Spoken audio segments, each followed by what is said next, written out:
Okay, लिखा हुआ है पेट्रोलियम सप्लाई। अब यहाँ पे हम पहले अलग अलग सप्लाई चेन पढ़ेंगे। पहले हम पढ़ेंगे पेट्रोलियम की सप्लाई चेन, यानी कि क्रूड ऑयल की सप्लाई चेन। उसके बाद हम पढ़ेंगे नेचुरल गैस की सप्लाई चेन। तीनों दोनों में क्या है, अप स्ट्रीमिंग है आपके पास। अप स्ट्रीमिंग भी है, मिडिल स्ट्रीमिंग भी है और डाउन स्ट्रीमिंग भी है। सही है। अप स्ट्रीमिंग की बात करूँ तो यहाँ पे लिखा हुआ है कि petroleum supply chain infrastructure in Pakistan starts from port facilities at Karachi. कि यहाँ पे अपस्ट्रीमिंग कैसे शुरू होती है, आपके पास पोर्ट फैसिलिटी से शुरू होती है।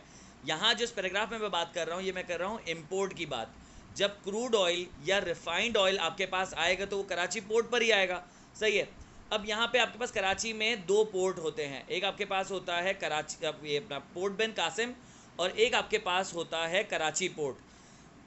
कराची पोर्ट में जो आपके पास ऑयल आता है वो आपके पास आता है LPG, high sulphur furnace oil. सही है। और आपके पास जो है वो सॉरी, पोर्ट कासिम पर आपके पास आता है एलपीजी और हाई सल्फर फर्नास ऑयल, और कराची पोर्ट पे आपके पास आता है क्रूड ऑयल, वाइट ऑयल और लो सल्फर फर्नास ऑयल। सही है। यहाँ पे आपके पास क्या होगा, जो पोर्ट फैसिलिटी पे आपके पास टैंकर या स्टोरेज फैसिलिटी होती है, जिससे क्या होता है, शिप कनेक्ट हो जाता है। और अगर रिफाइंड ऑयल है तो वो रिफाइंड ऑयल के टैंकर में चले जाएगा। अगर आपके पास क्रूड ऑयल है तो वो क्रूड ऑयल के टैंकर में चले जाएगा। अब आपको खुद पता है कि जैसे ही मेरे पास टैंकर में ऑयल आ गया तो रिफाइंड ऑयल कहाँ जाएगा, वो जाएगा डिस्ट्रीब्यूशन कंपनीज़ के पास। वो जाएगा डिस्ट्रीब्यूशन कंपनीज़ के पास। और अगर आपके पास अनरिफाइंड ऑयल है तो वो कहाँ पे जाएगा, वो रिफाइनरीज में जाएगा। सिमिलरली इसी तरीके से जो हम लोग ऑयल एक्सप्लोर और प्रोड्यूस कर रहे होते हैं वो लोकली ट्रांसमिटेड होता है ईएनपी से रिफाइनरीज के पास, क्योंकि सर वो तो रिफाइंड होता नहीं है, तो वो डिस्ट्रीब्यूटर के पास डायरेक्टली नहीं जाएगा, वो जाएगा रिफाइनरी के पास, और रिफाइनरी से रिफाइन होते हुए वो जाएगा ऑयल मार्केटिंग कंपनीज़ में। सही है। अब यहाँ पे आप रीड कर लो, सिर्फ जो मैंने आपको बताया यही मिल गया कि पेट्रोलियम सप्लाई चेन इंफ्रास्ट्रक्चर में आपके पास क्या होता है कि सबसे पहले जब ऑयल इंपोर्ट करते हैं तो वो आता है कराची में। कराची में दो पोर्ट हैं, कराची पोर्ट और पोर्ट कासिम। कराची पोर्ट में आता है आपके पास क्रूड ऑयल, वाइट ऑयल, और आपके पास आता है लो सल्फर फर्नास ऑयल।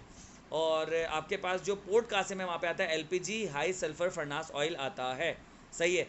ये जो पोर्ट फैसिलिटीज़ हैं ये कनेक्टेड होती हैं टैंकेज और स्टोरेज फैसिलिटी से, जहाँ पे क्या होता है कि उस टैंकर में ऑयल को उतार दिया जाता है। दो किस्म के ऑयल हो सकते हैं, एक आपके पास होगा क्रूड ऑयल, एक आपके पास होगा रिफाइंड ऑयल। रिफाइंड ऑयल जाएगा सीधा सीधा डिस्ट्रीब्यूटर्स के पास, क्रूड ऑयल जाएगा किसके पास, रिफाइनरीज के पास। सही है।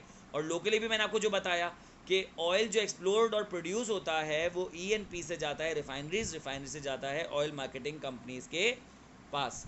और ऑयल मार्केटिंग कंपनीज से जाता है दो जगहों पे, एक जाता है एंड कंज्यूमर यानी कि आपके और मेरे तरफ आता है पेट्रोल पंप वगैरह पे, और दूसरा जो है वो जाता है कहाँ पे, बड़ी बड़ी कंपनीज़ में, जैसे कि के इलेक्ट्रिक वगैरह पे, कि वो इलेक्ट्रिसिटी प्रोड्यूस कर सके। मिडिल स्ट्रीमिंग की बात करें तो मैंने आपको बताया था मिडिल स्ट्रीमिंग में क्या होता है, प्रोडक्शन का काम हो रहा होता है। मिडिल स्ट्रीमिंग में थोड़ा बहुत डिस्ट्रीब्यूशन और स्टोरेज का काम हो रहा होता है। In the middle stream the bulk of petroleum products required by Pakistan market is transported by oil.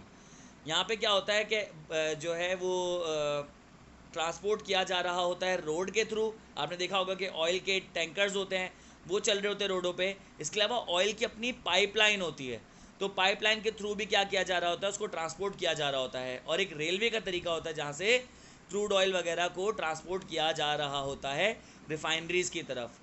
Oil marketing companies and large consumers own terminals. ये जो ऑयल मार्केटिंग कंपनीज होती हैं उनके अपने टर्मिनल होते हैं, स्टोरेज फैसिलिटी होती है डायरेक्टली कहाँ पे, पोर्ट्स पे, कि सीधा सीधा उनके ही टैंकर में उतार दिया जाता है ऑयल को, और फिर वो वहाँ से या तो अपनी रिफाइनरी में या तो सीधा सीधा वहाँ से क्या करते हैं कि अपने अपने एंड यूज़र प्लेटफॉर्म पे ले जाते हैं। तो अगर तुम यहाँ पे देखो मिडिल स्ट्रीमिंग में इन्होंने सिर्फ और सिर्फ बात की है ट्रांसपोर्टेशन की। अब स्ट्रीमिंग में इन्होंने कवर कर लिया क्या, अब स्ट्रीमिंग में इन्होंने कवर कर लिया exploration and production. Middle streaming में इन्होंने कवर किया ट्रांसपोर्टेशन। और डाउन स्ट्रीमिंग की बात करें तो डाउन स्ट्रीमिंग में बता रहा है कि पाकिस्तान में आपके पास टोटल 7 रिफाइनरीज़ हैं और 28 ऑयल मार्केटिंग कंपनीज़ हैं। वो 7 रिफाइनरीज़ ऑयल को रिफ़ाइन करती हैं, 28 ऑयल मार्केटिंग कंपनीज़ उसे सेल करती हैं। ये सिंपल सा आपके पास था। इसमें जितने आपके पास एमसीक्यूज़ बन सकते थे मैंने आपको डिटेल में पढ़ा दिए। भाई आपके पास सवाल आ सकता है कि आपके पास क्या 28 रिफाइनरीज़ हैं, नहीं, आपके पास 28 ऑयल मार्केटिंग कंपनीज़ हैं। सही है। तो ये डाउन स्ट्रीमिंग, मिडल स्ट्रीमिंग और अप स्ट्रीमिंग पढ़ाई मैंने आपको किसकी, पेट्रोलियम की। तो अब किसकी रह गई, गैस सप्लाई की, सही है। अब गैस में भी आपके पास दो होंगे, एक इम्पोर्टेड और एक होगा locally produced. The supply chain of natural gas just like oil starts from the gas field, यानी कि जिस तरीके से हम फील्ड में एक्सप्लोर करते हो, प्रोड्यूस करते हैं पेट्रोलियम को, इसी तरीके से हम प्रोड्यूस करते हैं क्या, गैस को, नेचुरल गैस को। But it is relatively simple, ये इसका जो सप्लाई चेन है कंपैरेटिवली सिंपल होता है। क्यों? क्योंकि यहाँ पे क्या करना है, जो आपने गैस एक्सप्लोर किया, प्रोड्यूस किया है, वो दो यूटिलिटीज़ में चले जाता है। सुई northern gas pipeline limited SNGPL, सुई southern gas company limited SSGCL, pipeline के थ्रू, और वो सीधा सीधा वहाँ से डिस्ट्रीब्यूट हो जाता है एंड कंज्यूमर के पास। इसी तरीके से जो आपके पास सप्लाई है LNG की, वो स्टार्ट होती है पोर्ट कासिम से। LNG जो इम्पोर्ट किया जाता है उसको रीगैसिफाइड किया जाता है। रीगैसिफाइड एक प्रोसेस होता है कि एक कंटेनर में गैस होती है, वो दूसरे कंटेनर में भर दी जाती है। भाई ये जो आपके पास सिलेंडर होते हैं, जब ये खाली हो जाते हैं तो इनको रीगैसिफाइड कराया जाता है, इनमें जो गैस भरवाई जाती है, दिस इज़ कॉल्ड रीगैसिफाइड। तो इसी तरीके से जो आपके पास गैस आती है वो एक उसमें होती है, बड़े सिलेंडर में होती है, वो एक सिलेंडर से दूसरे सिलेंडर में भरी जाती है, दिस इज़ कॉल्ड रीगैसिफाइड। वो रीगैसिफाइड हो जाता है, उसके बाद क्या होता है, पाइपलाइन के थ्रू दोनों यूटिलिटीज़ यानी कि SNGPL और SSGCL में ट्रांसफ़र कर दिया जाता है। तो आई होप आपको दोनों के सप्लाई चेन समझ आ गए होंगे। इसको रीड ज़रूर कीजिएगा, रीड नहीं करेंगे तो प्रॉब्लम होगी। इसके भी अपने कुछ सेलियंट फीचर्स हैं कि एक oil and gas exploration company बाकी कंपनी से कैसे डिफरेंट हो सकती है। सबसे पहले लिखा हुआ है लैंड एक्विजिशन, नाम से ही पता चल रहा है। देखो एक बात है, अगर तुम ऑयल और गैस एक्सप्लोरेशन के पर्पज़ के लिए लैंड को अक्वायर करोगे तो तुम्हें क्या लगता है हुकूमत पाकिस्तान करने देगी? हुकूमत पाकिस्तान बोलेगी नहीं, ये तो हमारी ज़मीन है, और अगर तुमने इस पर कोई बिल्डिंग बनानी है, कोई और कमर्शियल एक्टिविटी परफॉर्म करनी है तो ज़मीन ले लो, लेकिन अगर इसको खोद के इसके अंदर से कुछ निकालना है तो वो गवर्नमेंट की प्रॉपर्टी है। आपको पता है कि क्या नाम है, ज़मीन का कानून ये होता है कि ज़मीन के सरफेस के ऊपर का हिस्सा आपका, सरफेस के नीचे का अंदर गवर्नमेंट का। ये जो हम फिल्मों ड्रामों में देखते हैं ना कि किसी के पास गैस निकल आता है तो वो अमीर हो जाता है, ऐसा नहीं होता है। सही है, आपने वो फॉरफीट करनी पड़ती है पीस ऑफ लैंड, बदले में गवर्नमेंट आपको अच्छे खासे पैसे दे देती है। आप इतने अमीर हो जाते हो कि आपके 10-12 साल गुजर जाएंगे, लेकिन एबनॉर्मल रिच होने वाला कॉन्सेप्ट नहीं होता। तो यहाँ पे लैंड एक्वायर करते वक्त आपने हुकूमत पाकिस्तान को बताना है कि इसका पर्पस क्या है। अगर आप उसको एक्सप्लोर कर रहे हो, उसमें आप कुछ प्रोड्यूस करना चाह रहे हो, तो गवर्नमेंट इन्वॉल्व होगी। सही है। फिर लिखा है प्रोक्योरमेंट। प्रोक्योरमेंट का मतलब ये होता है कि जब आप क्या कर रहे होते हो कि ज़मीन को एक्सप्लोर कर रहे होते हो, उसमें से चीज़ें प्रोड्यूस कर रहे होते हो, तो यहाँ पे आपको सोफिस्टिकेटेड मशीनरी चाहिए होती है। ये पाकिस्तान में तो नहीं मिलेगी, ये आपको इंपोर्ट करनी पड़ेगी। तो इसको इंपोर्ट करने के लिए आपको क्या करना पड़ेगी, कस्टम ड्यूटीज़ वगैरह पे करनी पड़ेगी। अब यहाँ पे गवर्नमेंट क्या करती है, आपको रिलीफ वगैरह प्रोवाइड करती है कि अगर आपने गवर्नमेंट को चीज़ें डिस्क्लोज़ की हुई है, क्योंकि यहाँ पे फ़ायदा हुकूमत का ही है। सही है।